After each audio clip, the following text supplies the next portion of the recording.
అందరికీ నమస్కారం. ఇవాళ మనతో పాటు ఐకాన్ ఆస్ట్రాలజర్ గట్టపల్లి సురేష్ బాబు గారు ఉన్నారు. గురువుగారితో మాట్లాడదాం. గురుగారు నమస్కారం. జై శ్రీమన్నారాయణ. గురుగారు, కార్తీక మాసం మరుసటి రోజే మనకి పొలిపాడ్యం రాబోతుంది. అసలు ఏంటి పొలిపాడ్యం? దీని విశిష్టత ఏంటి? ఆ రోజు చాలామంది అరటి మట్టల మీద దీపాలు వదులుతూ ఉంటారు. అసలు ఎన్ని ఒత్తులతో దీపాలు వదలాలి? నదిలోనే వదలాలా? ఇంట్లో కూడా మనం ఏదన్నా నీటిలో వదలవచ్చా? మరి దీని ప్రత్యేకత ఏంటి మాకు వివరించండి. భారతంలో కూడా ఈ కార్తీక మాస ప్రత్యేకత ఉంది. అంటే కార్తీక మాసం కొన్ని యుగాలుగా ఉంది. శివారాధన చేసేటువంటి ఆరాచన భారతంలో ఉన్నప్పటికీ తర్వాత కౌరవులు పాండవులు అందరూ కూడా శివారాధన చేస్తారు. కాబట్టి భారతంలో కూడా మనకి ఏం చేస్తారంటే కలియుగం ముందే కూడా ఈ కార్తీక మాసం తర్వాత పోలి దీపం అనేది వాళ్ళు కూడా చేస్తారు. పోలి దీపం అంటే వాళ్ళు ఏం చేసేవారంటే మనకి పచ్చిపప్పు అని దొరుకుతాయి, శనగపప్పు, ఈ శనగపప్పు బెల్లము, అలానే వాళ్ళకు గోధుమ పిండి, అలానే నెయ్యి, వీటన్నిటితో కట్టి పోలేలని చేస్తారు. మీకు కొన్ని ఏరియాలో బొబ్బట్లు అంటారు దాన్ని, కొన్ని ఏరియాలో పోలేలని చేస్తారు. అయితే మనకి ఆచార ప్రకారంగా కొన్ని ప్రాంతాల్లో దసరా రోజు చేస్తారు. కొంతమంది దసరాకి పోలేల పండుగ అని చేస్తారు. తర్వాత కొన్ని ఏరియాలో సంక్రాంతి చేస్తారు. కొన్ని ఏరియాలో పెద్దల పండుగలు అని చెప్పి దసరాకి సంక్రాంతికి పెద్దవాళ్ళకి నమస్కారం చేసుకుంటూ పోలి అని చేస్తారు. ఈ పోలి అనేది అసలు ఏంటి అని మీనింగ్ అంటే, పోలి అంటే స్వర్గము అని. పోలి అనేది స్వర్గద్వార దర్శనం. మీరు భూమి మీద అంటే ఇప్పుడు గురువుగారు చెప్తున్నారు కదా అని చెప్పేసి రేపు పొద్దున్న కత్తులు తీసుకుని కలికిలా తిరగవద్దు. అంటే మనము తెలిసి తెలియకుండా ఏమైనా తప్పులు చేసి ఉంటే, తెలిసి కాదు తెలిసి తెలియకుండా ఏమైనా మనకి ఎవరిని పెద్దవాళ్ళు ఉంటారు, ఇంట్లో పెద్దవాళ్ళని తిడతాం, ఒక్కొక్కసారి గురువుగారిని తిడుతూ ఉంటాం. అలాగే ఏదైనా తెలిసి తెలియకుండా ఏదైనా తప్పులు చేసి ఉంటే ఆ తప్పులని పటాపంచలేయేందుకు ఈ పోలి ద్వారం అని ఉంటుంది. పోలి అంటే స్వర్గము, ఇది గుర్తుపెట్టుకోవాల్సిన విషయం. పోలి ద్వారం అని ఉంటుంది. అది ఈ యొక్క కార్తీక మాస చివరి రోజు అమావాస్య రోజున కాకుండా అమావాస్య గడిలో దాటిన తర్వాత పాడ్యమి రోజున ఆ పోలి ద్వారం తెరుచుకుంటుంది. స్వర్గద్వార దర్శనంకి ఆ ద్వారం తెరుచుకుంటుంది అనమాట. అంటే ఇప్పటివరకు ఎవరైతే ఈ కాలం తీసినటువంటి పర్సన్స్ ఉన్నారో, ఈ సంవత్సర కాలంలో పర్సన్స్ అంటే ఇప్పుడు జనవరి నుంచి డిసెంబర్ వరకు చేసినటువంటి కాలం చేసిన పర్సన్ ఉన్నటువంటి ఇంట్లో పెద్దవాళ్ళు కానీ ఎవరైనా కాలం చేసి ఉంటారు కదా, వీళ్ళందరికీ అక్కడ అనుకూలంగా ఉండేసి వారి పాపకర్మలన్నీ లెక్కెట్టేసి వాళ్ళకి పడ్డటువంటి శిక్ష ప్రకారంగా చేసి, ఇది మీకు గరుడ పురాణాలు కూడా దొరుకుతుంది. గరుడ పురాణాలు అయితే 172 నుంచి 175 పేజీ వరకు ఈ అధ్యాయం దొరుకుతుంది. సూక్ష్మంగా గమనించుకోవాల్సిన విషయం ఈ పోలి దాని గురించి గమనించుకోవాలి. అయితే ఈ సంవత్సర కాలంలో ఎవరైతే ఇంట్లో కాలం చేసి ఉన్నా, లేదా ఈ సంవత్సర కాలంలో ఇంట్లో ఎవరైనా పెద్దగా సంవత్సరానికి పెద్దగా చేస్తూ ఉంటారు, ఏడాదికి అని చెప్పేసి కొన్ని ఏరియాల ప్రకారంగా ఆచార ప్రకారం చేస్తూ ఉంటారు. ఇవి చేసినా కూడా అవన్నీ ఫలించేసి ఈ కార్తీక మాసం అనంతరం వచ్చేటువంటి పాడ్యమి రోజున ఆ స్వర్గద్వారాలన్నీ తెలుసుకుంటూ ఉంటాయి. ఆ పెద్దవాళ్ళందరూ కావచ్చు, ఎవరైతే కాలక్రమేణా వాళ్ళ కాలం వచ్చి కాలం చేసిన వాళ్ళు కావచ్చు, వీళ్ళందరూ కూడా ఆ స్వర్గద్వార దర్శనం చేసుకొని లోపలికి స్వర్గానికి వెళ్ళేటువంటి ఆస్కారం ఉంటుంది. అర్థమైంది? ఇప్పుడు పోలి అనేది మీనింగ్ అది. ఇప్పుడు ఏదో దీపారాధన చేసామనేది కాదు, దీపారాధనకి ప్రత్యేకత అంత ఉంటుందన్నమాట. ఆ పెద్దవాళ్ళకి మన మీద ఉన్నటువంటి ఆ ఒక దృష్టి ఏదైతే ఉందో, వాళ్ళు అక్కడ కాలం చేసిన వాళ్ళు ఏం కోరుకుంటారు తెలుసా? మాకు ఫుడ్ పెట్టలేదే, మాకేమి ఆ నైవేద్యం పెట్టలేదని కోరుకోరు. మాకు ఒక్క దీపారాధన చేయండి స్వామి, మా మనవాళ్ళు ముది మనవాళ్ళు ఎవరొకరు ఎక్కడో దగ్గర ఆ వంశంలో బతికుండి ఆ వంశం అంతా ఉంది అంటే ఒక్క దీపారాధన చేస్తే ఆ వంశ వృక్షం అనేది మొత్తం నిలబడి ఉండేసి ఆ పోలి ద్వారం తెలుసుకున్న తర్వాత, పోలి అంటే స్వర్గద్వారం, ఈ పోలి ద్వారం తెలుసుకున్న తర్వాత కుప్పలుగా వెళ్ళిపోతారు. అంటే ఒక సినిమా, కొత్త సినిమా రిలీజ్ అయి ఉంటుంది, ఒక ఏదైనా మంచి హీరో సినిమా, ఒక స్టార్ హీరో సినిమా రిలీజ్ అయిన తర్వాత థియేటర్లో, ఇప్పుడైతే ఆన్లైన్లో టికెట్స్ ఉన్నాయి, థియేటర్లో ఎలా అయితే ఎగబడతారో ఈ పోలి ద్వారం దగ్గర చాలామంది కొన్ని సంవత్సరాలుగా నిలబడి ఉంటారు అక్కడ. అంటే కాలం చేసిన తర్వాత వాళ్ళకి సంబంధించినటువంటి అనుభవించిన తర్వాత నరకం ద్వారా 7 లోకాలు ఉంటాయి. 7 లోకాల్లో భూలోకం ఒకటి కాబట్టి ఇక్కడ అయిపోతుంది. అంటే ఆత్మల రూపంలో ఒక లోకం ఇది అయిపోతుంది. ఇది అయిపోయిన తర్వాత 7 లోకాలు ఉంటాయి. ఇంద్రలోకం, బ్రహ్మలోకం, జ్ఞానలోకం, ఇలా 7 లోకాలు ఉంటాయి. ఈ చివరి లోకం స్వర్గలోకం. ఈ స్వర్గలోకం వెళ్ళడానికి ఒక్కొక్కరికి ఒక రోజు పడుతుంది. ఒక రోజు అంటే సంవత్సరం, వాళ్ళకి చనిపోయిన వాళ్ళకి ఒక రోజు అంటే సంవత్సరం.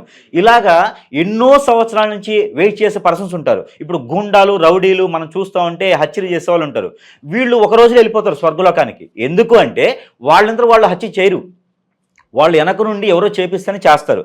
ఎవరో హత్యలు చేయరు కదా, వాళ్ళందరికి కూడా స్వర్గలోక దర్శనం ఉంటుంది. ఎవరైతే చేపిస్తారు చూసారా, కొంతమంది రాజకీయ నాయకులు ఉంటారు, వాళ్ళు చేపిస్తుంటారే వాళ్ళు వెళ్ళరు. వాళ్ళు మాత్రం ఖచ్చితంగా ఎన్నో సంవత్సరాలు బయటే ఉంటారు, ఏ నరకంలోనో అక్కడో ఇక్కడ ఉంటారు. పేదవాడి కడుపు కొడతారు చూసారా, వాళ్ళు 100 సంవత్సరాలు అట్లే ఉంటారు. అంటే 100 సంవత్సరాలు అంటే వాళ్ళకి తరం లేదని, వాళ్ళ వంశవృక్షం లేదు అని. అంటే వాళ్ళందరూ కూడా మనకి ఎందుకు చెప్తున్నానంటే ఇవన్నీ కూడా గరుడ పురాణంలో ఉన్నాయి. గరుడ పురాణంలో ఇవన్నీ స్పష్టంగా రాసి ఉంటాయి. కానీ ఇవన్నీ పాటించరు ఎవరు. మానవులు ఏంటంటే వాళ్ళకి నచ్చిన వాళ్ళు చేసుకుంటూ పోతారు. ఎవరికి నచ్చిన రాయభారం వాళ్ళు రాస్తూ ఉంటారు, ఎవరికి నచ్చిన సత్యం వాళ్ళు. ఇప్పుడు ఏమైందంటే ఆ పంచాంగాలు ఎవరైనా రాయొచ్చు, అట్లానే ఎవరికి నచ్చిన రీతిలో వాళ్ళు రాసుకుంటున్నారు. కాబట్టి ఈ పోలి అనేది అంతగా మెలకు లేకుండా పోయింది ఈ రోజున. అయితే ఈ పోలి అనేది స్వర్గద్వార దర్శనం కాబట్టి ప్రతి ఒక్కరు ఉన్నవాళ్ళు పూర్వీకులను తలుచుకొని గనక ఆ పాడ్యమి రోజున ఎవరైనా చేయొచ్చం. ఇది చిన్నపిల్లల నుంచి పెద్దవాళ్ళ వరకు కూడా చేస్తే దాని ద్వారా మంచి ఫలితం ఉంటుంది. ఏంటంటే ఆ పూర్వీకుల దోషం అనేది మనకు లేకుండా ఉంటుంది. పూర్వీకుల దోషం మనకు ఉండడం వల్ల ఎలాంటి లోపాలు వస్తాయి తెలుసా? ఆర్థికంగా ఎదగలేం, స్థితిగతులు బాగుండవు, హెల్త్ బాగోదు. మీ హరోస్కోప్ చూసినప్పుడు చాలా బాగుంటుంది, మీరు ఒక కలెక్టరో లాయరో లేకపోతే ఒక మంచి పొజిషన్ వెళ్ళాల్సింది. కానీ చూసినప్పుడు మీకు పూర్వీకుల దోషం ఉంటుంది. దోషం ఉన్నప్పుడు మీరు ఎదగలేరు, అంటే కాళ్ళు ముందుకెళ్ళలేవు, మీరు ఏ పని చేయలేరు, ఎవరిని కదిలేసిన తగాదాలు వస్తాయి. ఆర్థికంగా అసలు వెనకదారిపోతారు. ఒక ఇల్లు కొందామన్నా ముందుకెళ్ళలేరు, కారు కొందామన్నా ముందుకెళ్ళలేరు, ఒక జాబ్ సరిగా ఉండదు, సెక్యూరిటీ ఉండదు, పెళ్ళి అవ్వదు, పిల్లలు ఎదగలేరు, పిల్లలు పుట్టరు, ఏదో ఒక లోపం ఉంటుంది. ఇవన్నీ కూడా లోపాల్లో పూర్వీకుల దోషం అనేది చాలా పెద్దది. వాళ్ళు చేసినటువంటి తప్పులు కానీ ఒప్పులు కానీ ఆ వంశవృక్షం మీద పడతా ఉంటుంది. అందుకే గోత్రనామాలని ఉన్నది. మనము గుడికి వెళ్ళినప్పుడు గోత్రనామాలు చెప్పాలని, అందుకు గోత్రనామాలు చెప్పినప్పుడు మన గురువు ఉంటాడు ఒక అతను, మన ట్రీ ఉండిద్ది, ఒక వంశానికి ఒక ట్రీ ఉంటుంది, ఆ గురువుకి అందుతాయి అనమాట. మనము సపోజ్ నా గోత్రం చెప్పామనుకోండి, ఒక పంతులు గారికి చెప్పేసి అచ్చం చేయించని దేవస్థానంలో గోత్రం చెప్తే అక్కడ ఉన్నటువంటి స్వామివారు ఏం చెప్తా అంటే, ఆ గురువు అతను ఆ స్వామివారి దగ్గర సేవకులు అనమాట, మా గురువులు అంటే మా వంశవృక్షం ఉండిద్ది కదా, ఈ వంశవృక్షానికి పెద్ద ఆయన ఉంటారు మాకు, ఆయన ఆ స్వామివారి దగ్గర రాస్తూ ఉంటారు, మా మనవడు ఇది చేశాడు ఆయన, క్షమించిన ఆయన, నువ్వే కాపాడుకు అని చెప్పేసి అని ప్రతి క్షణం రాస్తూనే ఉంటారు. మా వంశంలో మా 5వ మనవడు 6వ మనవడు ఇలా చేశాడు, మా ముది మనవడు ఇలా చేస్తున్నాడు, ఇలా పుట్టబోతుంది, అమ్మాయి పుట్టబోతుంది, ఇలాంటి వాళ్ళకి ఇవ్వాలి అని చెప్పి మా వంశకు ఉంటాడు. ఆయన రాస్తూ ఉంటాడనమాట. ఆయన రాసి మనం వెళ్ళినప్పుడు ఎప్పుడైనా దేవస్థానానికి అప్పుడప్పుడు వెళ్ళాలి, ఎందుకొని దేవస్థానం వెళ్తే ఇవన్నీ తెలుస్తూ ఉంటాయి. అయితే దేవస్థానానికి వెళ్ళేసి మనకి రాస్తూ ఉంటారు కదా, ఈ రాసినప్పుడు ఆ స్వామివారు చెప్తాడు ఎవరికి, ఆ రాసేటువంటి గురువుకి, ఆయన దగ్గర అసిస్టెంట్గా ఉంటాడు కదా, ఆ శిష్యుడికి చెప్తాడు, మీ మనవడు వచ్చాడు ఆయన గోత్రనామం చెప్పారు, మీ పేరు తలుచుకున్నాడు, గోత్రం అంటే ఆయన పేరు తలుచుకున్నాడు, ఓకే ఆ శిక్ష నుంచి కొంత తప్పిస్తానులే నేను అని చెప్తాడు. ఆ పెద్ద ఆయన కూడా మన గురువు ఎవరైతే ఉంటారో, మన వంశం పుట్టడానికి ఎవరైతే కారులు ఉంటారో వాళ్ళు కూడా, మా మనవడు వచ్చాడా ఈరోజు, ఫోన్లే మమ్మల్ని తలుచుకున్నాడు కదా ఈరోజు, మా చాలిక ఈరోజు ఫుడ్ దొరికింది వాళ్ళకి, అదే ఫుడ్. మనం దేవస్థానానికి వెళ్ళి గోత్రనామం చెప్తే అదే ఫుడ్ వాళ్ళకి, ఆ వంశస్థులకి. అందుకని ఈ పోలి అనేది ఏంటంటే ఆ స్వర్గంలో వెళ్ళిన వాళ్ళు ఉంటారు కదా, వాళ్ళే మన గురువులు. మన వంశస్థులు ఎవరైతే ఉంటారో వాళ్ళే మన గురువులు. మనకు తెలియకుండా ఎవరైనా ఆర్థిక సాయం చేస్తారు, అవునా, ఆ ఆర్థిక సాయం చేసి మనం వాళ్ళకి తీర్చలేం. కొన్ని రకాలుగా ఏం చేస్తా అంటే, మనం డబ్బు తీసుకుంటాం కదా, డబ్బు వస్తు రూపంగా తీసుకున్న తర్వాత వాళ్ళకి మనం ఇవ్వలేం. మన పెద్దవాళ్ళు తీసుకుంటారు, వాళ్ళకి మంచి ఉన్నత స్థాయికి వెళ్ళిపోతారు, వాళ్ళకి ఏం చేయలేని పరిస్థితి. కొంతమంది హెల్ప్ చేసి అలా వదిలేస్తారు. వాళ్ళందరూ కాలం చేశారనుకో, ఆ ఒక దోషం కూడా మన మీద ఉంటుంది. ఆ దోషం కూడా పోయేందుకు మనము ఈ యొక్క పోలి దీపమని వెలిగిస్తాం. కార్తీక మాసం అనేది అంత ప్రత్యేకత. మనకి ఏదైతే కార్తీక మాసంలో జరుపుకుంటూ ఉంటామో, ఈ కార్తీక మాసం అనంతరం కూడా ఈ పోలి దీపం వెలిగించడానికి గల ప్రత్యేకత ఏంటంటే ఇన్ని ఉంటాయన్నమాట. అందుకొని ఎవరైనా సరే వెలిగించాలి, ఎవరైనా సరే ఇలాంటి దోషాల నుంచి విముక్తి పొందాలి, అందరూ బాగుండాలి అంటే కార్తీక మాసం 30 రోజులు కూడా వెలిగించేటువంటి దీపారాధన కన్నా ఈ పోలి దీపం, పోలి పాడ్యమి రోజున వెలిగించేటువంటి దీపారాధన అద్భుతమైనటువంటి ఫలాలు ఇచ్చేదానికి ఆస్కారం ఉంటుంది. ఇంకా మనం చెప్పుకుంటూ పోతే భగవద్గీత అంత పెద్దగా ఉంటుంది పోలి దీపం గురించి. మనకి టైం చిన్నగా ఉంది కాబట్టి అందరికి అర్థమయ్యేలా చెప్తాం కాబట్టి ఈ యొక్క చిన్నగా చాలు. అయితే ఈ పోలి దీపం ఎలా వెలిగించాలంటే, మనకి అరటి తోరణాలు ఉంటాయి. అరటి తోరణాలు అంటే కట్టడం కాదు, అరటి మట్టలు, ఆ ఒక అరటి ఒక మొదురుకి వచ్చేటువంటి మట్టలు. అలానే కొన్ని ఏరియాలో మట్టలు అంటారు, కొన్ని ఏరియాలో వేరేలా పిలవచ్చు, అరటి తోటలు అంటారు, సంథింగ్ అంటారు, బుడగలు అంటారు, ఇంకా అంటారు. ఆ అరటి మట్టలు ఏవైతే ఉన్నాయో అవి చిన్న చిన్నగా చేసుకొని వాటిలో మట్టి ప్రమిద పెట్టేసి ఆవు నెయ్యి పోసి మినిమం 2 ఒత్తులు వేయాలి. ఒక ఒత్తితో దీపారాధన అసలు చేయకూడదు. ఆ రోజున పాడ్యమి రోజున 2 ఒత్తులు వేసి దీపారాధన చేయడం ద్వారా ఆ ఒక మన గురువులు కానీ మన పూర్వీకులు కానీ ఎవరైనా కాలం చేసి ఎన్ని సంవత్సరాల క్రితమైనా చేసి ఉంటే వాళ్ళందరికీ స్వర్గలోక దర్శనం ఉంటుంది. కాబట్టి ఈ యొక్క మీ మనవడో ముది మనవడో అంతకన్నా మనవడో 7వ తరం వ్యక్తి వచ్చాడు నాయన ఈరోజు నా గుళ్ళో వచ్చి దీపారాధన చేశాడు అని చెప్పేసి అని వాళ్ళందరూ కూడా స్వర్గలోకానికి వెళ్తారు. స్వర్గలోకానికి వెళ్ళి ఏం చేస్తారు అంటే ఆ వంశాన్ని రక్షిస్తారు. మనలో ఉన్నటువంటి పూర్వీకుల దోషం పోతుంది. ఆ వంశం కూడా బాగుపడేందుకు ఇలాంటి ఆటంకాలు విఘ్నాలు ఏమీ లేకుండా కూడా చేసేందుకు వాళ్ళు మనకి సహకరిస్తారు. దేవుడు అంటే ఎవరు కాదు, మన వాళ్ళే, మన పూర్వీకులే మన దేవుళ్ళు. ఇప్పుడు వెంకటేశ్వర స్వామిని పూజిస్తాం. వెంకటేశ్వర స్వామి ఆత్మలు ఎంతమంది ఉంటారు? వెంకటేశ్వర స్వామి ఉంటారు, మనకు కనిపించేటువంటి స్వామి. కానీ మనకు తెలియకుండా మన వాళ్ళు వెళ్ళేసి ఆయనకు అర్పణ చేసుకునే వాళ్ళు ఎంతోమంది ఉంటారు. ఈ ఉన్నవాళ్ళు నాగరికత ప్రకారంగా వీళ్ళంతా కూడా దీపారాధన చేయడం ద్వారా మన ఆత్మస్వరూపంగా మన వాళ్ళని కొలుచుకొని ఆ దీపారాధన చేయడం ద్వారా ఆ ఒక అర్హత ఆ ఒక ఆచరణ చేస్తే మనకి మంచి జరుగుతున్న ఒక నమ్మకంతో ఈ పోలి దీపం అనేది వెలిగిస్తారు. అయితే అదే రోజున ఉసిరి చెట్లు నాడతారు. ఉసిరి చెట్లు ఉంటాయి కదా, ఈ ఉసిరి చెట్టు కానీ దానిమ్మ చెట్టు కానీ జామ చెట్టు కానీ వేప చెట్టు కానీ గనక మనం ఎక్కడైనా నాటినట్లయితే గనక అది ఇంకా మంచిది. ఎందుకంటే మనకి ఇక్కడ ఎప్పుడైతే ఒక చెట్టుని నీడ ఇస్తామో ఆ చెట్టు నీడ ఇవ్వడం ద్వారా చాలా మంచి జరుగుతుందన్నమాట. అందుకని ఆ రోజు చెట్లు కూడా నాటితే చాలా మంచిది. ఆ రోజు పాడ్యమి ఉంటుంది, అమావాస్య అనంతరం పాడ్యమి వస్తుంది. కాబట్టి పోలి దీపం చేసుకునేదానికి అందరూ కూడా తలస్నానం ఆచరించి ఆ నీటిలో మీకు దగ్గర సరస్సులు కానీ నదులు కానీ సముద్రం ఉన్నా కాలవలు ఉన్నా స్నానం చేస్తే మరీ మంచిది.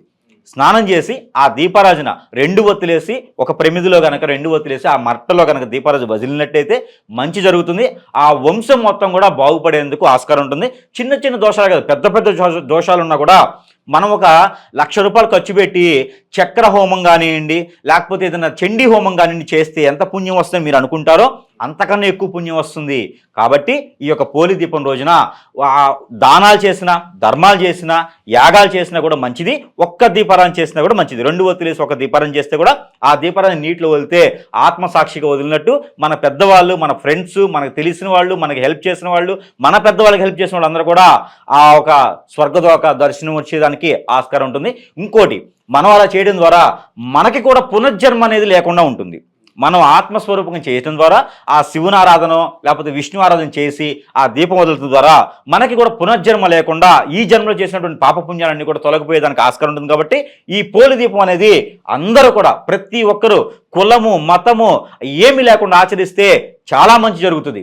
ఏ దేవుడిని ఆచరించండి కానీ పోలి దీపం చేసుకోండి, అందరికీ మంచి జరగడానికి ఆస్కారం ఉంటుంది. ఆ రోజు కనుక బొబ్బట్లు కానివ్వండి, చిమ్మిరి అని దొరుకుతుంది, పేలపిండి అని దొరుకుతుంది.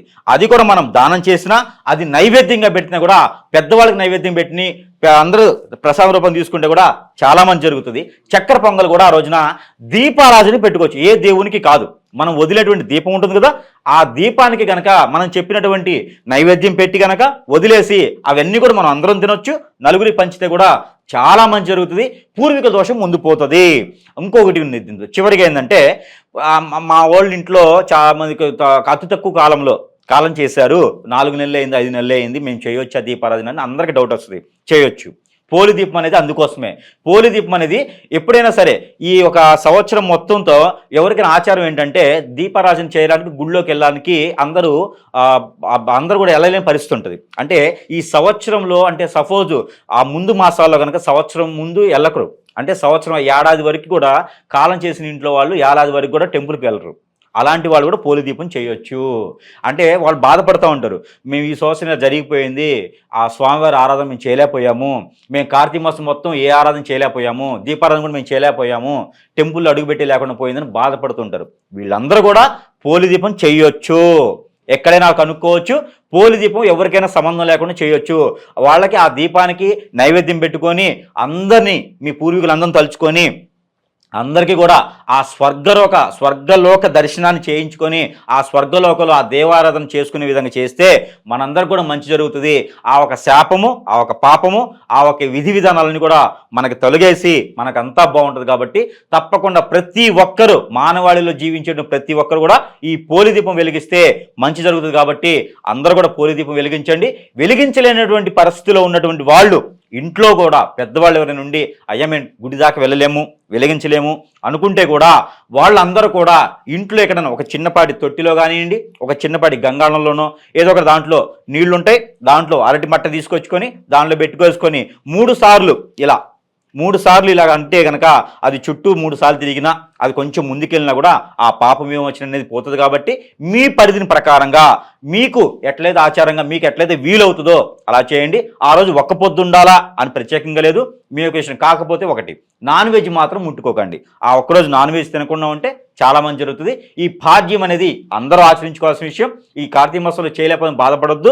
ఈ పోలి పాడ్యం రోజున కార్తీక మాసం అనంతరం ఇప్పుడు మనకు వచ్చేదైతే నవంబర్ 30వ తారీఖు నుంచి అమావాస్య ఉంది. అలానే డిసెంబర్ 1వ తారీఖున మనకి పోలి పాడ్యం అనేది ఉంది. ఈ పోలి పాడ్యం సాయం సంధి వేళలోనే దీపారాధన చేస్తే మరీ మంచిది. ఉదయం నుంచి కూడా చేసుకోవచ్చు.